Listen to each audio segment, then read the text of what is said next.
As an ENT specialist, कभी आपके पास ऐसे भी लोग आते हैं that have lost their sense of smell? Very often. I worry to say something like this, but I will say it. I don't believe it's the actual cause, but lots more and more after COVID.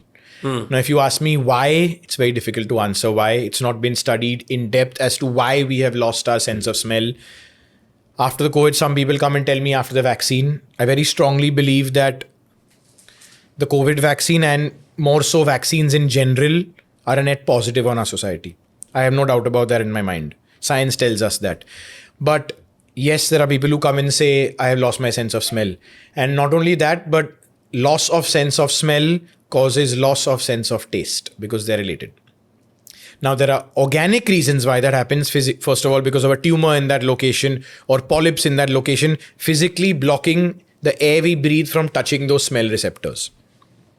But there are lots of patients in which everything is normal and they still can't smell. Very difficult to treat. What a Poorly understood.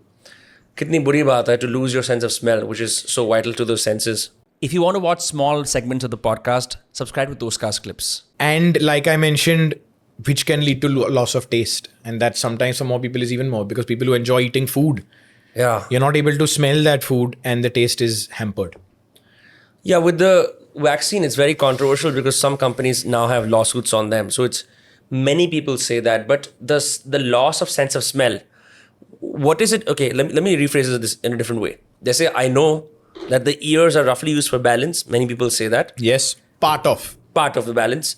So beyond making sure कि कोई घटिया bacteria या virus मेरी body में नहीं जा रहा है म्यूकस से, मैं सांस ढंग से ले पा रहा हूँ, essentially the provider of oxygenation to my body. Correct. What is another function of the nose that is perhaps less known?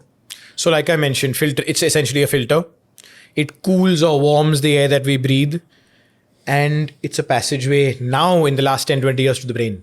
Very importantly. So now most interestingly, we do lots of brain surgery through the nose. With just a camera where there's no cut, there's no opening your skull, everything through the nose. Is it uncomfortable? Much more comfortable than having your skull opened.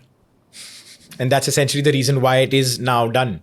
Is because everything done just through your two nostrils. Nothing on the outside.